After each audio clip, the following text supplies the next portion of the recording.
Kejutan geopolitik terbesar tahun 2026. Kanada, yang selama ini dianggap sebagai adik kecil sekaligus sekutu paling setia Amerika Serikat, baru saja melakukan manuver yang bikin Washington gempar. Perdana Menteri Mark Carney secara resmi membawa Kanada mendekat ke China. Apakah ini akhir dari dominasi Amerika di Amerika Utara? Mengapa tarif Trump justru membuat dunia jatuh cinta pada China? Simak analisis mendalam kami mengenai pergeseran peta kekuatan ekonomi dunia, nasib dolar Amerika, hingga meroketnya harga emas dan peluang investasi di sektor mineral kritis. Bayangkan kamu punya tetangga yang sudah puluhan tahun jadi sahabat karib, tapi tiba-tiba pagi ini dia memindahkan pagar rumahnya, mengganti bahasa sehari-harinya, dan mulai mengundang musuh bebuyutan kamu untuk makan malam setiap akhir pekan. Itulah tepatnya yang sedang dilakukan Kanada saat ini. Ya, kamu tidak salah dengar. Pekan lalu, sebuah kisah geopolitik paling gila di tahun 2026 baru saja pecah. Kanada, yang selama ini kita kenal sebagai bayang-bayang Amerika Serikat yang paling penurut, tiba-tiba melakukan putar arah dramatis. Mereka resmi berpaling dari Washington dan mulai merapat ke Beijing. Pertanyaannya, apakah Kanada sedang melakukan bunuh diri politik atau mereka justru satu-satunya yang waras di tengah kekacauan ini? Mari kita bahas faktanya. Perdana Menteri Kanada, Mark Carney, baru saja mendarat di Beijing minggu ini. Ini bukan sekadar kunjungan biasa. Ini adalah kunjungan pertama pemimpin Kanada ke China dalam hampir 1 dekade. Di media sosial, warga Amerika sedang mengalami apa yang saya sebut sebagai collective meltdown. Mereka tidak habis pikir bagaimana mungkin negara yang mereka anggap sebagai negara bagian ke-51 tiba-tiba berkhianat. Tapi kalau kamu pikir ini cuma gertakan sambal atau drama politik sementara, kamu harus dengar apa yang dikatakan Menteri Luar Negeri Kanada, Anita Anand. Dia bilang dengan tegas, kita perlu diversifikasi mitra dagang dan meningkatkan perdagangan non-Amerika, setidaknya 50% dalam 10 tahun ke depan. Ini bukan lagi soal jaga jarak, ini adalah pembalikan strategis total. Kanada sedang mencoba cerai secara halus dari ketergantungan mereka pada Amerika. Namun di balik semua angka perdagangan itu, ada satu kutipan dari Perdana Menteri Mark Carney yang sangat jujur sampai-sampai rasanya menyakitkan bagi telinga orang Washington. Carney bilang begini, kita menerima dunia apa adanya, bukan seperti yang kita inginkan. Kalimat ini pendek, tapi maknanya dalam banget. Artinya, Kanada sudah lelah bermimpi tentang persaudaraan abadi dengan Amerika yang ideal. Mereka akhirnya sadar bahwa realita di lapangan sudah berubah total. Dalam dunia yang ideal, Amerika dan Kanada memang seharusnya seperti saudara kandung. Tapi masalahnya, saudara tertua mereka, Donald Trump, 9 bulan lalu memutuskan untuk melancarkan perang dagang ke seluruh dunia. Dan tebak siapa yang pertama kali kena pukul? Ya, Kanada. Coba bayangkan, industri baja, aluminium, otomotif, kayu, sampai tembaga Kanada, semuanya dihantam tarif tinggi oleh Amerika. Padahal mereka sekutu terdekat. Ini ibarat kamu dipukuli oleh kakak sendiri saat kamu sedang mencoba membantu dia memasak di dapur. Dan lucunya, alih-alih minta maaf atau memperbaiki hubungan, Trump justru dengan gaya khasnya mengancam akan mencaplok Kanada. Dia bahkan bercanda menyebut Kanada sebagai negara bagian ke-51. Satir sekali bukan? Sebuah negara berdaulat dianggap sebagai properti tambahan hanya karena letak geografisnya. Akibatnya, warga Kanada tidak tinggal diam.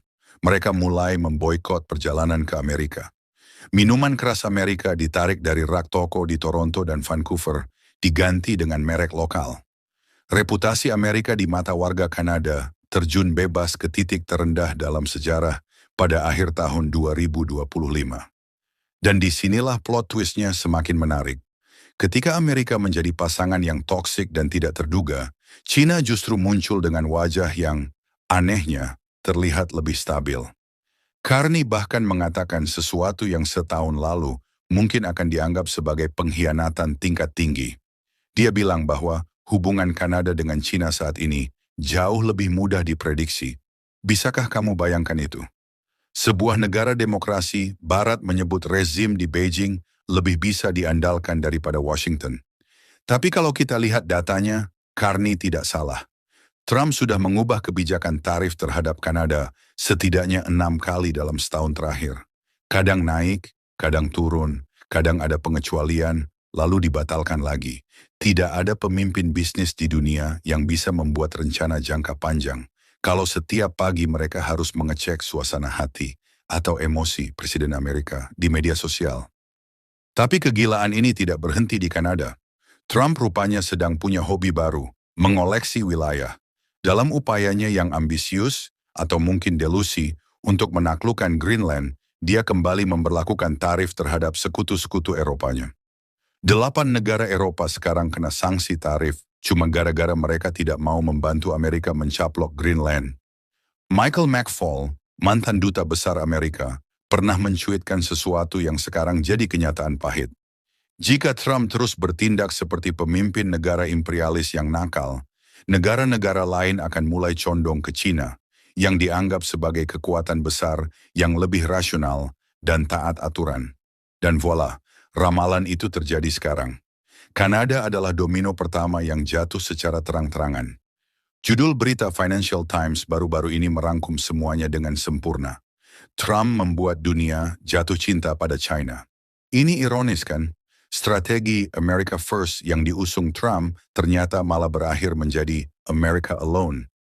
Negara-negara yang dulu melihat kesuksesan Amerika sebagai kesuksesan mereka sendiri, sekarang melihat Washington sebagai musuh yang harus dihindari. Dan data mendukung hal ini. Berdasarkan laporan Dewan Eropa untuk Hubungan Luar Negeri, berjudul Bagaimana Trump Membuat China Hebat Kembali, opini publik dunia sudah bergeser drastis.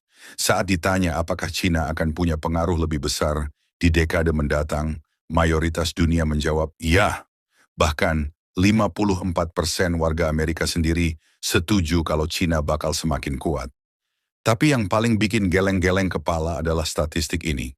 Mayoritas negara di dunia, termasuk 51% warga Amerika sendiri, merasa bahwa China adalah sekutu atau mitra terpercaya yang harus diajak kerja sama secara strategis. Sementara itu, pandangan terhadap Amerika justru merosot tajam. Kecuali India, hampir semua negara mencatat penurunan kepercayaan pada Amerika. Hanya 16% warga Eropa dan 25% warga Inggris yang masih menganggap Amerika sebagai sekutu. Ini adalah krisis kepercayaan global yang belum pernah terjadi sebelumnya. Dan semua ini terjadi bahkan sebelum Trump mulai mengancam akan menginvasi Venezuela atau benar-benar mencaplok Greenland. Dunia melihat visi Trump di tahun 2026 ini sebagai bentuk kolonialisme dan ekspansionisme baru. Penasihat keamanan dalam negeri Trump, Stephen Miller, secara terang-terangan bilang kalau kekuatan adalah kebenaran dan Amerika akan mengambil wilayah manapun yang mereka inginkan. Jelas visi koboi ini tidak nyambung dengan nilai-nilai Kanada yang lebih kalem dan taat aturan. Untuk memahami betapa seriusnya pergeseran ini, kita perlu melihat sejarah. Stephen Harper, mantan Perdana Menteri Kanada, yang dikenal paling pro-Amerika dalam sejarah, pun angkat bicara. Dia bilang ini adalah peringatan bagi Kanada untuk benar-benar melakukan diversifikasi. Harper mengingatkan bahwa ketergantungan pada satu pasar tunggal, Amerika, adalah kesalahan fatal dalam bisnis investasi. Menariknya, di bawah kepemimpinan Harper antara tahun 2006 sampai 2015, ekonomi Kanada justru berkembang pesat karena mereka membangun hubungan mendalam dengan China. Saat itu, dolar Kanada bahkan sempat setara nilainya dengan dolar Amerika. Jadi, manuver Mark Carney sekarang sebenarnya adalah back to basic ke strategi sukses masa lalu, namun dengan urgensi yang jauh lebih tinggi. Dulu, Kanada itu setia banget sama Amerika. Masih ingat kasus penangkapan Meng Wanzhou, putri CEO Huawei? Kanada yang melakukannya atas perintah Amerika, meskipun mereka harus menanggung risiko hubungan yang rusak parah dengan China selama bertahun-tahun. Kanada sudah melakukan banyak pekerjaan kotor untuk Amerika, tapi apa balasannya? Tarif, ancaman pencaplokan, dan ketidakstabilan. Jadi jangan salahkan kalau sekarang Kanada bilang, cukup, kami cari teman baru saja. Langkah Kanada ini pun diikuti oleh blok besar lainnya. Uni Eropa baru saja menandatangani perjanjian perdagangan bebas raksasa dengan Brasil, Argentina, Paraguay, dan Uruguay. Kesepakatan yang macet selama 25 tahun ini tiba-tiba selesai secepat kilat. Kenapa? Karena mereka takut dengan kebijakan luar negeri Trump. Eropa dan China juga sudah sepakat soal harga kendaraan listrik China yang masuk ke Eropa. Dunia sedang membentuk aliansi baru tanpa melibatkan Amerika. Tapi kesepakatan Kanada-China adalah yang paling signifikan karena ini terjadi di halaman belakang Amerika sendiri. Dalam kesepakatan baru ini, Kanada akan memangkas tarif untuk kendaraan listrik dan minyak kanola dari China. Ini akan meningkatkan nilai perdagangan hingga miliaran dolar. Dan yang paling mengejutkan, Kanada akan mengizinkan 49.000 mobil listrik China masuk ke pasar mereka dengan tarif hanya 6,1%. Padahal tahun 2024 lalu, tarifnya mencapai 100%. Ini adalah tamparan keras bagi industri otomotif Amerika. Bayangkan, mobil listrik China yang murah dan canggih akan segera membanjiri jalanan Toronto dan Montreal, sementara warga Amerika di perbatasan hanya bisa menonton sambil membayar harga mahal untuk mobil lokal. Nah, di tengah kekacauan geopolitik dan perang dagang ini, ada satu hal yang pasti terjadi. Ketidakpastian ekonomi global sedang meroket. Dan biasanya kalau dunia sedang kacau, orang lari kemana? Tentu saja ke logam mulia. Harga emas sudah meroket dalam 12 bulan terakhir, dan tahun 2026 diprediksi akan menjadi tahunnya emas dan tembaga. Bank-bank raksasa seperti HSBC, JP Morgan, dan Goldman Sachs sudah mengeluarkan prediksi gila. Mereka melihat emas bisa menyentuh angka $5.000 per on tahun ini. S&P Global juga melaporkan adanya kekurangan tembaga yang parah di seluruh dunia. Mengapa ini penting bagi kamu? Karena di balik konflik politik ini, ada peluang ekonomi yang besar, terutama di sektor mineral kritis yang dibutuhkan untuk revolusi teknologi hijau dan pertahanan. Dunia tahun 2026 ini bergerak sangat cepat. Hanya dalam beberapa minggu pertama tahun ini, kita sudah melihat lebih banyak drama geopolitik daripada yang biasanya terjadi dalam 10 tahun. Dari Davos hingga Beijing, peta kekuatan dunia sedang digambar ulang. Kanada sudah memilih jalannya. Mereka memilih China daripada tetap berada di bawah ketiak Amerika yang semakin tidak terduga. Ini adalah akhir dari sebuah era dan awal dari tatanan dunia baru yang mungkin tidak akan pernah kita bayangkan sebelumnya. Apakah Amerika akan tinggal diam melihat adiknya dibawa lari oleh China? Atau justru Amerika akan semakin mengisolasi diri dan menjadi pulau yang marah di tengah lautan kerja sama global? Satu hal yang pasti, di tengah setiap konflik besar selalu ada pergeseran kekayaan. Entah itu lewat emas, mineral kritis, atau perubahan jalur perdagangan. Pastikan kamu berada di sisi sejarah yang benar. Jangan lupa untuk melakukan riset mendalam sebelum mengambil keputusan investasi apapun, terutama di pasar yang volatil seperti sekarang. Dunia memang sedang tidak baik-baik saja, tapi setidaknya kita punya banyak hal menarik untuk dibahas. Terima kasih sudah menyimak analisis ini. Jangan lupa like dan subscribe kalau kalian suka pembahasan seperti ini. Mari menjadi lebih cerdas tentang dunia di sekitar kita. Sampai jumpa di video berikutnya.